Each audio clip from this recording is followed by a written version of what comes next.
சென்னை சங்கமத்தின் இறுதி நாள் விழா கிராமிய கலைகளின் அரங்கேற்றத்தால் களை கட்டியது. 12 ஆண்டுகளுக்கு பிறகு மீண்டும் நடத்தப்பட்ட சென்னை சங்கமம் கலை விழா தமிழ்நாடு அரசின் கலை பண்பாட்டுத்துறை சார்பில் சென்னையில் 18 இடங்களில் நடைபெற்றன. நிறைவு நாளான நேற்று தீவுத்திடலில் நடைபெற்ற விழாவை ஏராளமானோர் கண்டு ரசித்தனர். கர்நாடக இசை கலைஞர்களும் நாதஸ்வர கலைஞர்களும் மக்களை இசை வெள்ளத்தில் நனைத்தனர்.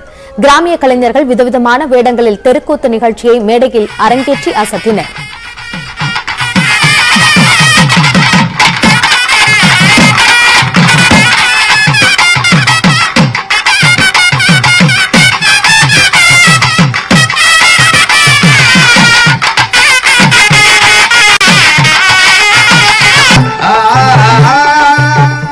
கலைமாமணி வேலவன் குழுவினரின் வில்லுப்பாட்டு பார்வையாளர்களுக்கு புதிய அனுபவத்தை அளித்தது.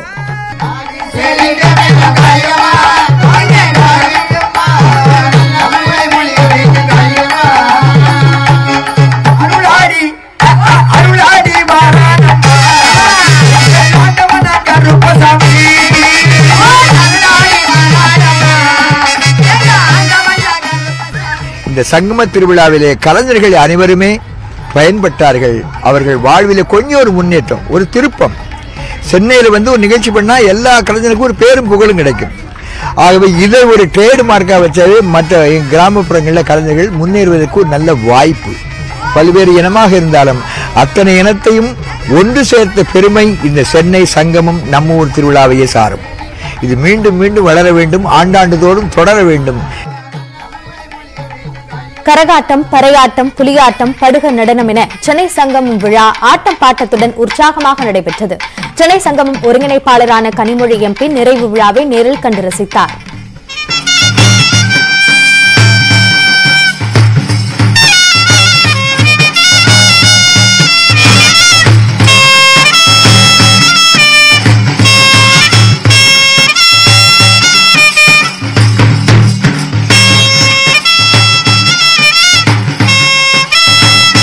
அரசு எடுத்து நடத்தக்கூடிய ஒரு நிலையில இது தொடர்ந்து ஒவ்வொரு ஆண்டும் செய்வதற்கான வாய்ப்புகள் நிச்சயமாக இருக்கு என்று உறுதியாக நான் நம்புகிறேன். இந்த கலை திருவிழாக்கள் மற்ற மாவட்டங்களில் நடைபெறும் பொழுது ஆண்டு முழுவதுமே அவங்களுக்கு வாய்ப்பு கிடைப்பதற்கான சாத்தியங்கள் இருக்குது. சென்னை சங்கமம் கலை விழா மற்றும் பொருட்காட்சி சென்னை தீவுத்திடலில் நடைபெற்றதால் ஆயிரக்கணக்கான மக்கள் கூடினர். தீவுத்திடலில் கூட்டம் நிரம்பி வழிந்த நிலையில் மெரினா கடற்கரையில் வழக்கத்தை விட கூட்டம் குறைவாகவே இருந்தது. காணும் பொங்கலன்று எங்கு பார்த்தாலும் மனித தலைகளாக காணப்படும் மெரினா கடற்கரையில் நேற்று மக்கள் கூட்டம் குறைவாக காணப்பட்டது.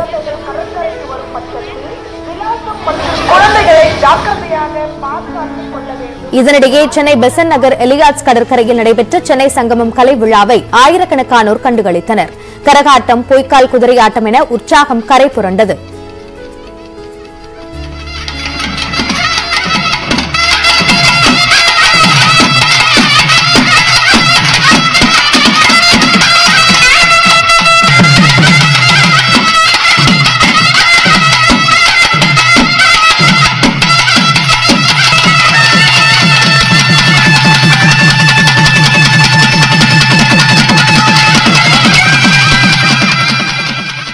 சென்னை சிட்டியில் செய்கிறது அதோட ரொம்ப மகிழ்ச்சியாக இருக்குது. ஜனங்களை பார்க்க கொள்ள கலகலன்னு கூட்டம் நல்லா ஜோராக கை தட்டுறாங்க, மதிச்சு பார்க்குறாங்க. இதே கோயில் ஃபங்க்ஷனு மற்ற திருவிழாவுக்கெல்லாம் நாங்கள் விடியா ஆடுவோம். அதனால எங்களுக்கு அந்த ஒரு கஷ்டம் தெரிஞ்சுக்காதுங்க.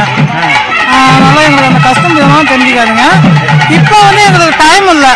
இங்கே எல்லா கலையும் செய்யலாம். 6 மணி நேரம் 5 மணி நேரம் 6 மணி நேரம் வேணும். ஒரு 2 செகண்ட் தான் உள்ள போனோம்னா 2 செகண்ட்ல இறங்கிடுவோம். அந்த 1/2 மணி நேரத்தில் கொஞ்சம் மனசு கஷ்டம் தான் எல்லாத்துக்கும். இப்போதைக்கு கவர்மெண்ட் தான் எங்களுக்கு பொழப்பு கொடுத்துருக்காங்க, சந்தோஷமா இருக்குது. இதே மாதிரி எங்க தொழில கௌரவம் வச்சாங்கன்னா எங்களுக்கு சந்தோஷமா இருக்கும். சீனாவில் 60 ஆண்டுகளில் இல்லாத அளவு மக்கள் தொகை குறைந்துள்ளது.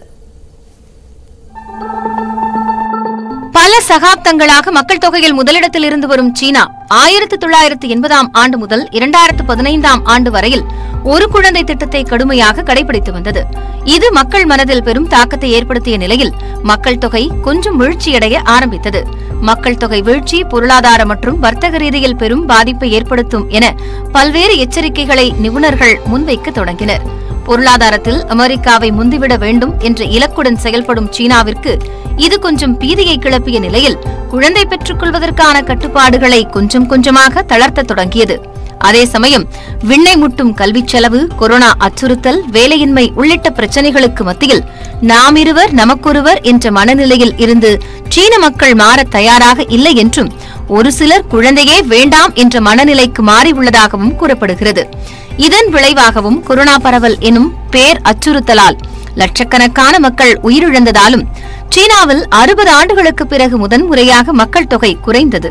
2021ஆம் ஆண்டு சீனாவின் மக்கள் தொகை 141 கோடியே 26 லட்சமாக இருந்த நிலையில் கடந்த ஆண்டின் முடிவில் 141 கோடியே 17 லட்சமாக குறைந்துள்ளதாக அந்நாட்டின் அரசு கட்டுப்பாட்டில் இயங்கும் தேசிய புள்ளியியல் அமைப்பு தெரிவித்துள்ளது.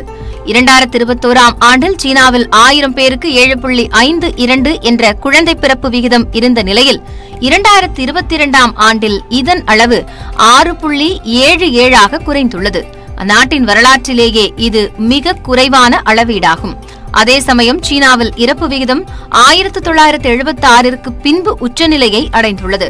2021ஆம் ஆண்டு 1000 பேருக்கு 7.18ஆக இருந்த இறப்பு விகிதம் 2022ஆம் ஆண்டில் 7.37ஆக உயர்ந்துள்ளது. மக்கள் தொகையை குறைக்க போராடி வந்த காலம் மாறி தற்போது மக்கள் தொகையை பெருக்குவதற்கான வழிமுறைகளை சீனா தேடி வருகிறது. இது சீனாவின் பிரச்சினைதானே என்று யோசிக்கும் அதே வேளையில் 2023ஆம் ஆண்டில் உலகிலேயே அதிக மக்கள் தொகை கொண்ட நாடுகள் பட்டியலில் இந்தியா முதலிடத்தை பிடிக்கப் போகிறது என்ற நிலை கலக்கத்தை ஏற்படுத்தியுள்ளது. செய்திகளை தொடர்ந்து பார்க்கலாம் சிறிய இடைவேளைக்கு பிறகு.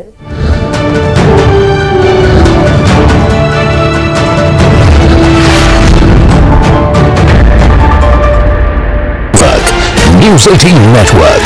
கார் மற்றும் சைக்கிள் சேவை நிறுத்தப்பட்டது. 200க்கும் மேற்பட்ட போலீசார் பாதுகாப்புக்காக குவிக்கப்பட்டிருந்தனர்.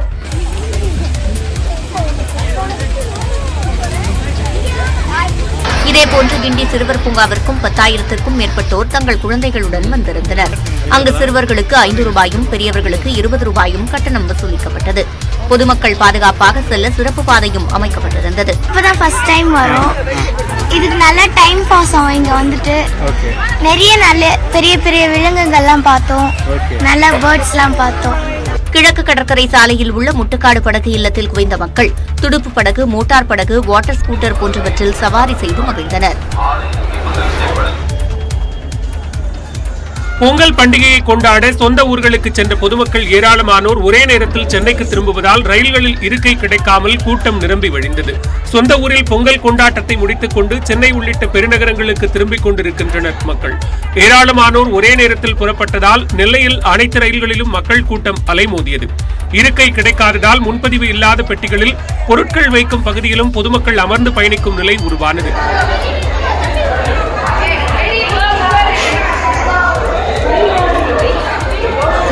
இதனால் அவதியடைந்த பயணிகள் பண்டிகை காலங்களில் முன்பதிவு இல்லாமல் பயணம் செய்யும் வகையில் கூடுதல் பெட்டிகளை இயக்க வேண்டும் என்று கோரிக்கை விடுத்துள்ளனர். இன்னும் ஒரு 2 வண்டி எக்ஸ்ட்ரா விட்டுருந்தா நல்லா இருந்திருக்கும். பொங்கல் டைம்ன்றதுனால சாதாரண டைம்னா மக்களுக்கு எந்த வித பிரச்சனையும் இல்லை, நல்லபடியாக போவாங்க. அதனால இப்போ பொங்கல் டைம்ன்றதுனால கூட்டம் ரொம்ப அதிகமாக இருக்கிறதுனால மக்கள் ரொம்ப சிரமத்துக்கு ஆளாடுறாங்க. இதனிடையே சொந்த ஊர்களில் இருந்து திரும்பும் பொதுமக்களின் வசதிக்காக சென்னையில் புதன்கிழமை சிறப்பு பேருந்துகள் இயக்கப்படுகின்றன. அதிகாலை முதல் 125 சிறப்பு பேருந்துகள் இயக்கப்படும் என மாநகர போக்குவரத்து கழகம் அறிவித்துள்ளது.